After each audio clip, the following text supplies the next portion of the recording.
नमस्कार, मी सविता पाटील. सविता पाटील जळगाव ह्या चॅनलमध्ये तुमचं स्वागत आहे.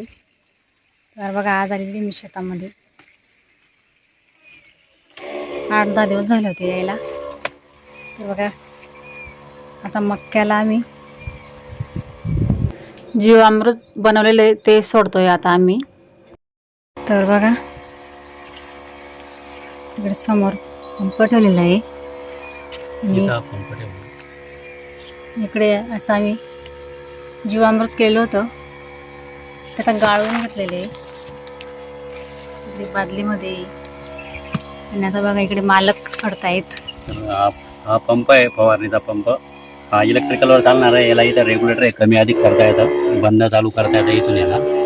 तर या पंपद्वारे आम्ही काय केलं, याचं नोजल काढून घेतलं आणि याला डायरेक्ट ठिबकचा जो सबलाईन आहे त्याला जोडून दिलं. आणि या सबनेल थ्रोज सबलाईनमधून आपल्या ठिबकला पाणी जात आहे. तर अशा प्रकारे आपल्या प्रत्येक झाडांवर पाणी पडेल ते आता. तर अशा प्रकारे चालू आहे आता आपलं. प्रत्येक झाडांवर थेंब थेंब थेंब थेंब पाणी पडते आता. जीवामृत देणं चालू आहे आमचं. तर आम्ही आता जीवामृत हंड्यामध्ये, इकडे हा ड्रम याच्यामध्ये आता काढून आणलं होतं.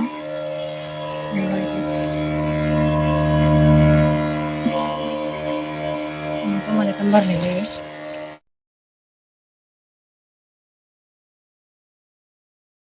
तर बघा, अशा प्रकारे आम्ही सोडतोय आता.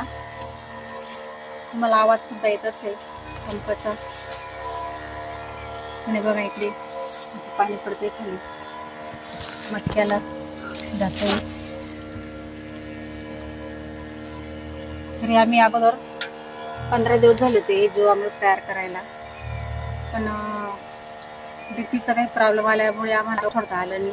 तर आज लाईट आली, म्हटलं चला आता आपण सोडू. तर आम्ही अशा प्रकारे चालू केले आता हे जीवामृत. आणि अशी मक्का आहे आमची. जीवामृत सोडल्यामुळे 100% रिझल्ट लागतोच. तर बघू शकता तुम्ही.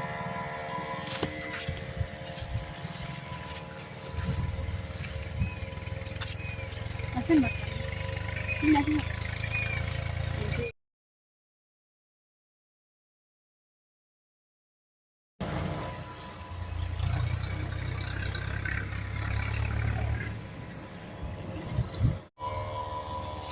एक वालसाठी आम्ही 15 लिटरचा ड्रम घेतला होता. तो बघा तिकडे, एक वालसाठी 15 लिटर सोडलं होतं.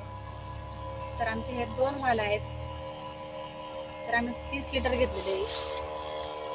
आणि अजून तिकडे एक वाल आहे, त्याला वेगळं सोडायचं आहे अजून. तर आम्ही एका वालला 15 लिटरचं फवारणी म्हणजे आपण ड्रीप म्हणून सोडतोय आम्ही.